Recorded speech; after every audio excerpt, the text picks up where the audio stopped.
Deep in the forests of Quebec, a small religious group followed a man who claimed to speak for God. What started as faith in isolation quickly spiraled into absolute control, violence, and unthinkable abuse. This is the story of the Anthill Kids. The Anthill Kids were a small religious cult operating in rural Quebec, but their size is not what makes them notable. What sets this group apart is the extreme level of violence, abuse, and control inflicted on its members over nearly 2 decades. Under the leadership of Roch Thériault, the group became increasingly isolated, authoritarian, and dangerous. What began as a fringe religious movement ultimately escalated into systematic torture carried out under the guise of faith. Now, before we get into the case, let's talk about the horrible man in charge of all this chaos and suffering that all these members had to go through. So this man is named Roch Thériault, who was born in Quebec in 1947. From an early age, he exhibited behavioral problems, including aggression and instability. As an adult, he developed an intense fixation on religion, particularly apocalyptic interpretations of Christianity. So he was crazy, and we'll get into just how crazy he gets later on. Thériault came to believe that he was a prophet chosen by God to guide a small group through the coming end of the world. He claimed to receive divine revelations and positioned himself as the ultimate spiritual authority. Rather than recruiting large numbers of followers, Thériault focused on individuals who were vulnerable, searching for a purpose, or disillusioned with a mainstream society, aka easily brainwashable people to follow this crazy. So, in the late 1970s, Thériault and his followers moved into remote areas of rural Quebec. The group became known as the Anthill Kids, a name reflecting Thériault's belief that people should live collectively and obediently, like ants within a colony. So, life within the group was highly controlled. Thériault dictated daily schedules, food intake, sleep, relationships, and access to the outside world. Members were encouraged, or basically forced, to sever contact with family and friends. So any connections they had to the outside world, gone. Couldn't contact anyone. Only people they can talk to and have any connection with is in the colony, in the cult. So, isolation played a key role in maintaining Thériault's authority as he positioned himself as the sole source of truth, guidance, and central to Thériault's teachings was the belief that physical suffering was spiritually purifying. That pain, according to him, was a necessary tool for correcting disobedience and strengthening faith. Punishments were frequent and severe. Members who questioned him or failed to meet his expectations were subjected to physical abuse, deprivation, and humiliation. Thériault also appointed himself as the group's medical authority, rejecting conventional health care. This decision would later have devastating consequences. So, as time passed, Thériault's behavior grew increasingly extreme. He began performing medical procedures on followers despite having no training or qualifications. Plus, he was a raging alcoholic, so, those two things don't really mix very well. But within the cult, the acts and medical services he provided included surgeries that did not have any anesthesia, amputations, burnings, and severe physical punishment. Several members suffered permanent injuries, disfigurement, or long-term health complications.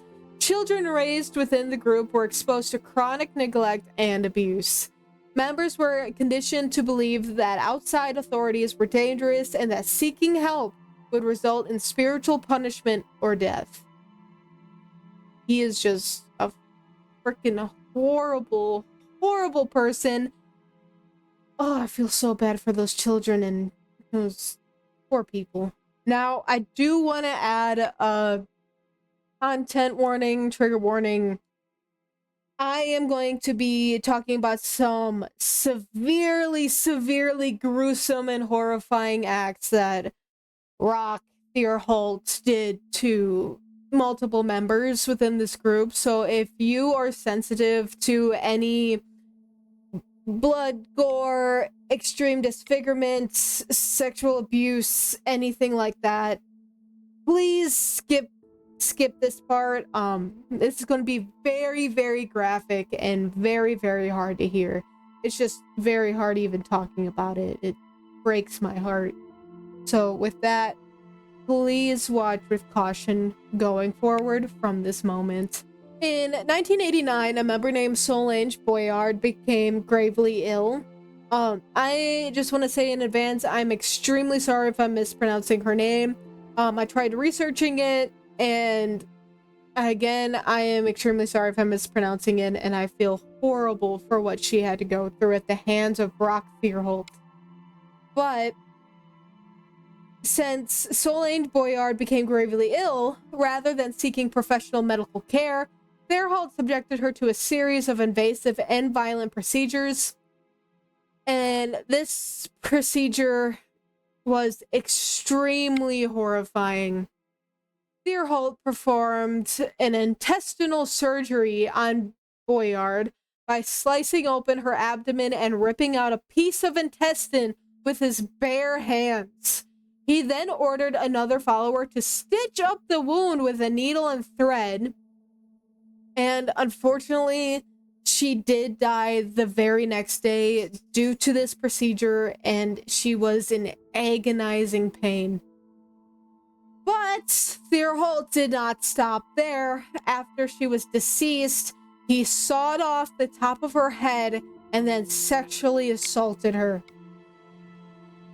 But that's not it. Before they buried her, Thériault removed one of her ribs and wore it around his sick, sadistic neck, like the psycho that he is.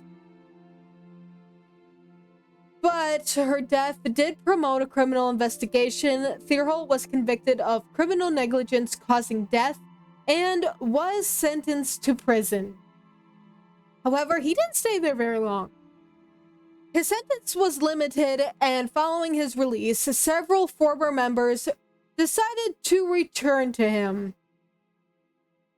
And he still maintained the psychological control he had on his members before he went to prison. So his crimes did not stop there. After his release, Thériault's behavior continued to escalate. In 1997, he violently assaulted another follower, stabbing her and causing serious injuries. And this attack led to his arrest on multiple charges, including aggravated assault and sexual assault. But before we move on, I'm just going to tell you guys a few other victim stories from the anthill cults and what Thériault did to these former cult members. And I just want to warn you, a few of these stories do involve children. So if you're sensitive to any harm to children or women or anyone, please move forward. But anyways, there was a former member whose arm was hacked off by Thériault with a meat cleaver. And this former member did tell hospital authorities what had happened. But Thériault also burned women with welding torches, put vice grips on their nipples, and cut their fingers off with a wire cutter. And within his alcoholic, psychotic delusions, Thériault apparently thought he was driving the devil out of them with every single torture that he committed to his followers. Thériault also demanded sex from all the women members in an attempt to increase the numbers of the cult through the women having children. And after a new member of the cult, who was an escapee from a mental hospital, beat a child at the compound, Thériault performed surgery on this child, but the child ultimately died because of the surgery. However, the man who beat the child, Thériault castrated him as punishment. And the authorities did learn about this, and after they did learn about what happened, they removed all the children from the compound, which is very, very good and probably saved many children's lives. But after he was arrested, Thériault was ultimately sentenced to life in prison, which should have been done a long, long time ago after the murder of Solange Boyard. But now, after he committed and ruined multiple more lives of people, now he gets life imprisonment. But due to his life imprisonment sentencing, this brought an end to the Antel Kids as an organized group.